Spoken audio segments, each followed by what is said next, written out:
Wahai Adam dan Iblis, silahkan kalian itu terusir dari surga semuanya. Kalian satu dengan yang lainnya adalah aduun musuh. Sehingga sekalian, dunia ini kita pasti punya musuh. Selama masih ada iblis dan kader-kadernya, maka seorang mukmin pengikut para nabi pasti akan punya musuh. Gak bisa hidup menghindar dari musuh, gak bisa. Pasti akan ada yang memusuhi. Selama kita di jalan Allah, kita istiqamah di jalan Allah, iblis akan mengerahkan pasukannya untuk bagaimana nyeret dengan segala caranya masuk ke jalan-jalan setan. Sehingga jangan pernah mimpi menjadikan mau tampil dengan akhlak sempurna kayak apapun, jangan pernah mimpi kalau hidup tanpa musuh. Pasti akan ada musuhnya. Kalau menjadi ahlul haq, musuhnya ahlul batil. Menjadi ahlul batil, musuhnya ahlul haq, itu sudah merupakan ini kepastian.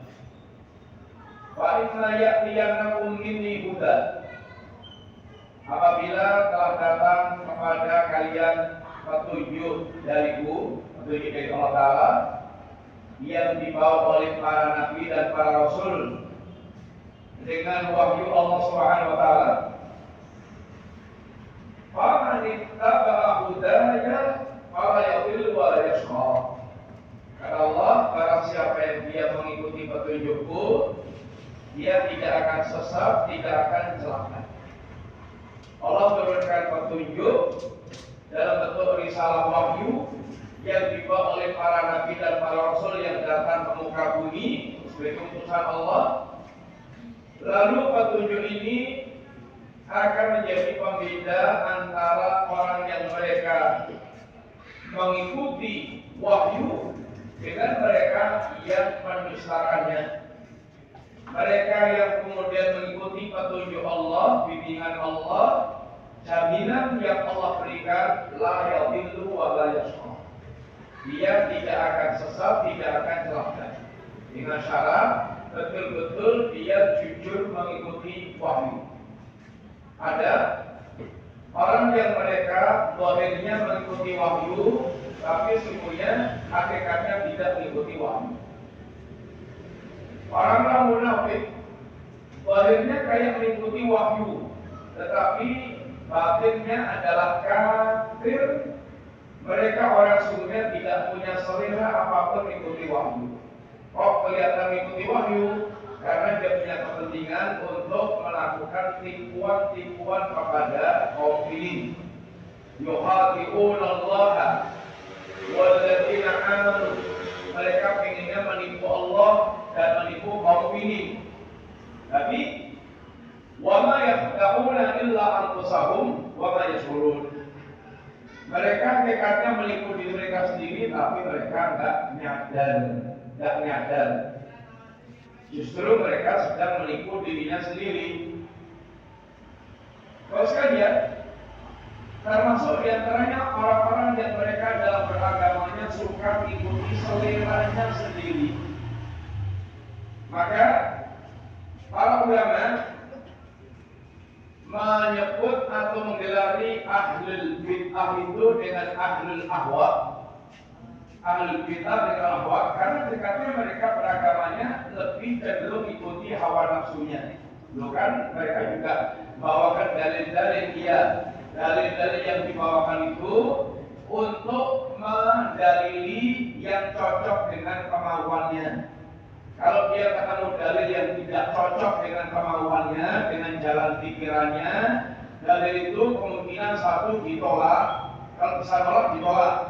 Kalau tidak bisa menolak, maka dibengkok-bengkokkan gimana caranya kemudian dalil itu kayaknya mendukung pemikiran dia. Sehingga dipaksa-paksakan, ditakwil-takwilkan, ditahrif, disimpan-simpankan sampai kayaknya dia didukung oleh dalil. Inilah yaitu ahlul bid'ah. Demikian cara mereka untuk yaitu mengesankan dia di atas dalil. Maka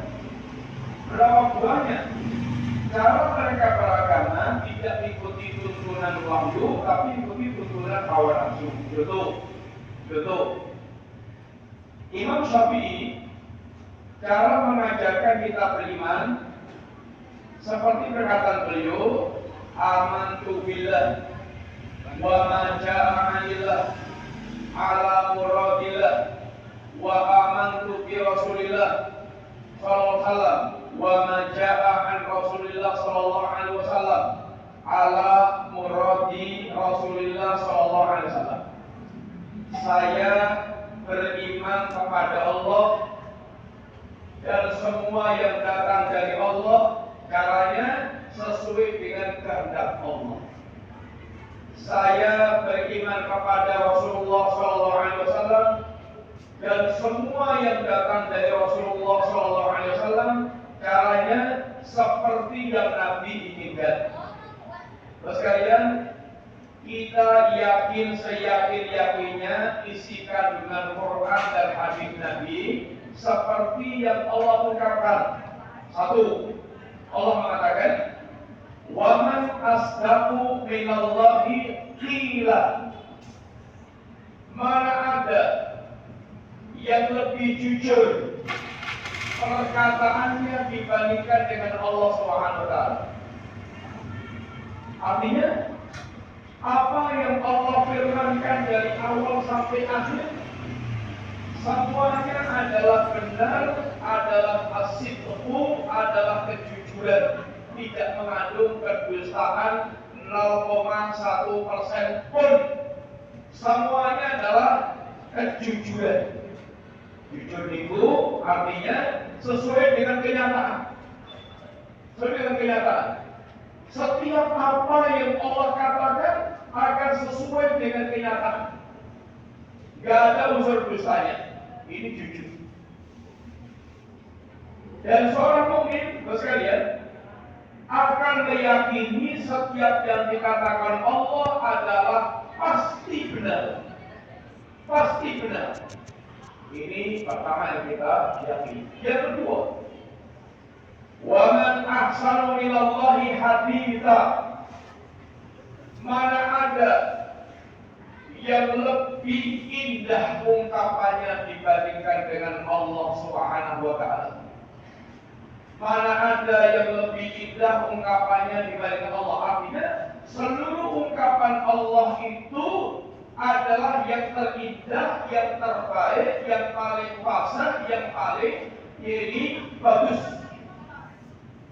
Sekalian, sekarang lihat cara berbicara imannya sebagian kaum muslimin. Ketika Allah Subhanahu wa taala mengatakan umpama yang paling gampang aja. Ar-Rahmanu 'alal 'arsy istawa. Allah istiwa di atas arsy. Kata sebagian muslimin, enggak mungkin ya Allah engkau istiwa di atas arsy, enggak mungkin. Lalu Allah yang memberitakan, Allah yang menyampaikan, kemudian didustakan, ini berarti sama dengan mengatakan Allah dusta. Allah dusta. Padahal Allah yang paling jujur kalau Allah itu berbicara. Kemudian katanya, pasti yang dimaksudkan dengan Ar-Rahman Istawa adalah Allah adalah yang berkuasa. Sehingga dia punya ungkapan yang lebih tepat. Bukan begitu ya Allah, ungkapannya nggak gitu. Yang benar itu gini, yang bagus gini. Itu namanya mengarahkan Allah. Sehingga ungkapan Allah jelek, ungkapan Allah nggak benar. Lalu sampai pada perkataan, barang siapa yang mengatakan Allah istiwa di atas arsy, maka dia kafir. Ngeri banget. Ngeri banget. Gimana ngerinya? Allah yang mengatakan Ar-Rahman istawa 'alal 'arsy. Lalu kita percaya, ya Allah saya beriman kau istiwa di atas arsy. Lalu dikatakan barang siapa yang meyakini Allah istiwa di atas arsy, maka dia kafir. Berarti Allah blonbrongken, berarti Allah jelomprongken, berarti Allah hidup malah kemudian menyesatkan. Ini sangat mustahil. Sekalian, maka sesungguhnya dikatakan mereka yang model imannya seperti ini sesungguhnya adalah ahlul hawa. Mereka itu hanya ingin justru agama itu mengikuti hawa nafsunya. Maka ikuti pikirannya sendiri, ikuti kemauannya, modelnya. Mukmin harusnya tidak seperti itu. Bagaimana betul dia ikuti bimbingan wahyu dengan betul-betul ikuti beritanya, ikuti syariatnya, itu dan pasti itu yang akan terbaik dan itu yang pasti benar dan akan yang betul-betul berdapat paling yaitu lurus. Itu cara para ulama pemimpin kita di dalam yaitu membenarkan perkataan Allah Ta'ala atau mengimani perkataan dari Allah SWT.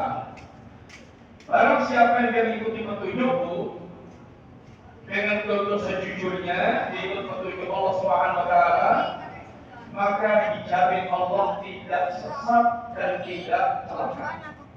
Dengan mafhum mukhalafahnya, kalau sampai orang tidak mengikuti petunjuk Allah dan petunjuk Rasulnya SAW, jaminan pasti sesat dan berakhirnya pasti celaka. Pasti sesat. Gak mungkin tidak mengikuti petunjuk Rasul, lurus itu gak mungkin. Hanya ada dua jalan. Jalan yang satu mengantarkan kepada Allah dan surga Allah, itulah jalan Islam, jalan risalah. Yang tidak di atas jalan ini pasti dia berada di jalan setan. Itu pasti.